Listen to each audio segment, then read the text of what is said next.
Hello everyone.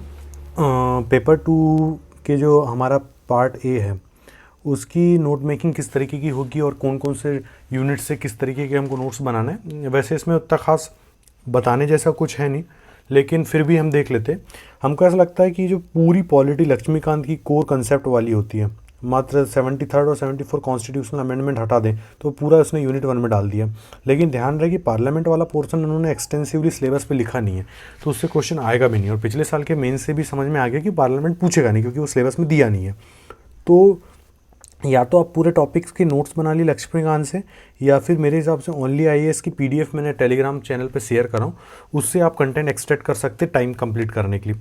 और याद रखिए, सिलेबस टू द पॉइंट जो चीज़ें लिखी है उसको याद रखते हुए चीज़ों को ले जाइएगा। उसमें सबसे इंपॉर्टेंट पॉइंट है सेंटर स्टेट रिलेशंस का, और अभी बर्निंग इशू भी चल रहा है। तो इन पोर्शन में सबसे इंपॉर्टेंट चीज़ है कि अगर आपको करंट से रिलेटेड पॉलिटिक्स में जो चल रहा है, जैसे अभी कोऑपरेटिव फेडरलिज्म की जगह पे कॉम्पिटिटिव फेडरलिज्म आ गया है जीएसटी को लेके, है ना, एग्रेसिव सेंट्रलाइजेशन की ओर गवर्नमेंट बढ़ रही है। तो इन सब चीज़ों को अगर पता होता है तो आंसर्स को इनकलकेट कर पाएंगे, क्योंकि अब जो क्वेश्चंस है थोड़ा डायनामिक एंगल में पूछने लगा है एमपीपीएससी पिछले साल 2-3 साल के ट्रेंड को देखा जाए तो। इसलिए कोशिश करिए कि टू द पॉइंट्स नोट्स बनाएं और इनको इनकलकेट करिएगा नोट्स पे। बाकी यूनिट 2 में जो ये ऊपर का सेक्शन है, ये तो हमने प्रीलिम्स के टॉपिक हैं, तो या तो आप लक्ष्मीकांत से कवर कर सकते हैं, और कोई भी अगर करंट का डेटा मिलता है उसको अपने नोट्स में इनकलकेट कर लीजिएगा। तो प्रीलिम्स वाले टॉपिक्स को क्रैमिंग करिए। और क्या होता है कि क्वेश्चन अगर जैसे मान के चलो नीति आयोग पे पूछेगा, तो ये नहीं पूछेगा नीति आयोग का स्ट्रक्चर क्या है, नीति आयोग का अध्यक्ष क्या है। ये पूछ लेगा कि नीति आयोग की इंपॉर्टेंस क्या है, किस तरीके से नीति आयोग को कोऑपरेटिव फेडरलिज्म को प्रमोट कर रहा है, नीति आयोग को क्यों प्लानिंग कमीशन की जगह लाया गया। तो इस तरीके के आपको क्या कहते हैं कि क्वेश्चन जो पूछेगा वो बहुत डिस्क्रिप्टिव फॉर्मेट में रहेंगे, ना कि प्रीलिम्स में डायरेक्ट क्वेश्चन बनता है। तो इसलिए लक्ष्मीकांत से कवर कर सकते हैं या फिर इंटरनेट का यूज़ किया सकते हैं। बाकी ये जो टॉपिक है ये बहुत क्रिएटिविटी वाला टॉपिक है। ये क्वेश्चंस बच्चों को बनते नहीं है, इसलिए जो जो कीवर्ड्स दिए हैं सिविल सोसाइटी, कास्ट, रिलीजन, इनकी कीवर्ड्स की डेफिनेशंस बना लीजिए। फिर जितने भी एग्जांपल्स आपको मिल सकता है, द हिंदू पढ़ रहे हैं या फिर करंट अफेयर्स इंटरनेट का यूज़ कर सकते हैं वेबसाइट्स में, तो यहाँ पे क्रिएटिविटी का बहुत स्कोप है। तो इंटरनेट और कॉमन सेंस से इस पोर्शन को आप टैकल कर सकते हैं। इसलिए इनके नोट्स बनाइए और कोशिश करिए कि डिफरेंट डायमेंशंस को कवर करते हुए करंट्स को ऐड करिएगा, तो नंबर ज़्यादा फैच कर पाएंगे। इसलिए यहाँ पे स्कोप ऑफ बाकी बच्चों से आगे निकलने का ज़्यादा बन जाता है। उसके बाद यूनिट 3 में ये जो ऊपर का पोर्शन है ये लक्ष्मीकांत और प्रीलिम्स में कवर हो जाता है।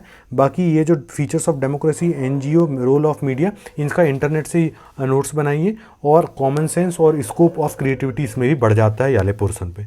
उसके बाद यूनिट 3 और यूनिट 4 और यूनिट 5 मैंने कवर करा लिया हूँ, इसलिए थोड़ा शो ऑफ करने वाली बात हो गई है कि अपन ने कर लिए। तो मेरे नोट्स को यूज़ करिए और कोशिश करिएगा कि जो मैंने जो पढ़ाया हूँ, एक बार कंसेप्ट ठीक होने के बाद मेरे नोट्स भी अगर आप देखेंगे तो भले ही 90 पेजेस प्लस के हैं, लेकिन अगर आप देखेंगे कि कंसेप्ट के ये जो वाला पार्ट है, अगर ये क्लियर कंसेप्ट हो जाते हैं तो बाकी की चीज़ें रिपीटेटिव है। तो कंसेप्चुअल अंडरस्टैंडिंग होने के बाद वो नोट्स भी बहुत कम हो जाते हैं। तो मेरे नोट्स के भी नोट्स बना सकते हैं तो बना लीजिए, but I don't think wastage of time होगा, रिस्पेक्ट कि आप प्रैक्टिस करें उससे अच्छा। और ये थिंकर्स वाला हमने पोर्शन कर लिए, और कुछ भी इसमें ऐड ऑन करना है तो ऐड ऑन करने का स्कोप तो हमेशा ही रहता है। कोई भी चीज़ परफेक्ट और एंड होती नहीं है, कुछ ना कुछ कमी मेरे में भी रही होगी या फिर कोई चीज़ मुझसे मिस हुई होगी।